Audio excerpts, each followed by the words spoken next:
Évangile de Jésus-Christ selon saint Matthieu, chapitre 14. En ces temps-là, la renommée de Jésus parvint aux oreilles d'Hérode le tétrarque, qui dit à ses serviteurs : « Celui-là est Jean le Baptiste, le voilà ressuscité des morts, d'où les pouvoirs miraculeux qui se déploient en sa personne. » C'est qu'en effet, Hérode avait fait arrêter, enchaîner et emprisonner Jean, à cause d'Hérodiade, la femme de Philippe son frère. Car Jean lui disait : « Il ne t'est pas permis de l'avoir. » Il avait même voulu le tuer, mais avait craint la foule parce qu'on le tenait pour un prophète. Or, comme Hérode célébrait son anniversaire de naissance, la fille d'Hérodiade dansa en public, et plut à Hérode, au point qu'il s'engagea par serment à lui donner ce qu'elle demanderait.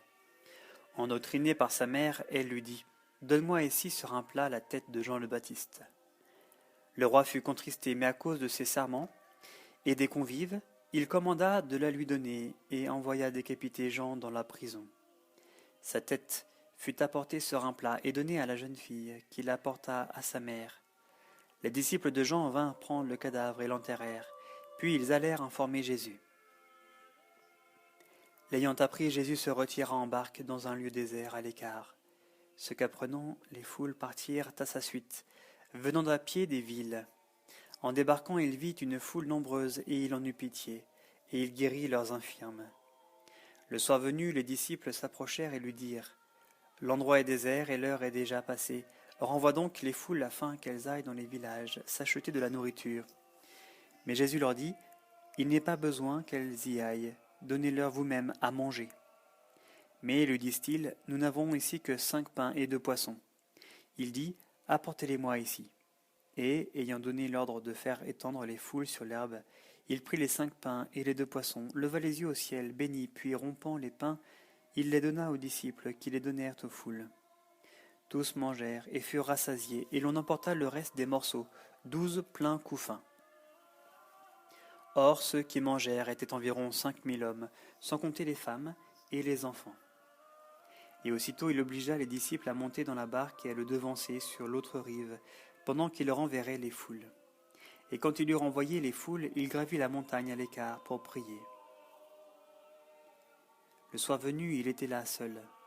La barque, elle, se trouvait déjà éloignée de la terre de plusieurs stades, harcelée par les vagues, car le vent était contraire. À la 4e veille de la nuit, il vint vers eux en marchant sur la mer. Les disciples, le voyant marcher sur la mer, furent troublés. « C'est un fantôme, disaient-ils. » Et pris de peur, ils se mirent à crier. Mais aussitôt Jésus leur parla en disant : « Ayez confiance, c'est moi, soyez sans crainte. » Sur quoi Pierre lui répondit : « Seigneur, si c'est bien toi, donne-moi l'ordre de venir à toi sur les eaux. » « Viens, dit Jésus. Et Pierre, descendant de la barque, se mit à marcher sur les eaux et vint vers Jésus. Mais voyant le vent, il prit peur et commença à couler. Il s'écria : « Seigneur, sauve-moi !» Aussitôt Jésus tendit la main et le saisit en lui disant : « Homme de peu de foi, pourquoi as-tu douté ?» Et quand ils furent montés dans la barque, le vent tomba. Ceux qui étaient dans la barque se prosternèrent devant lui en disant : « Vraiment tu es fils de Dieu. » Ayant achevé la traversée, ils touchèrent terre à Génézareth. Les gens de l'endroit, l'ayant reconnu, mandèrent la nouvelle à tout le voisinage, et on lui présenta tous les malades. On le priait de les laisser simplement toucher la frange de son manteau, et tous ceux qui touchèrent furent sauvés.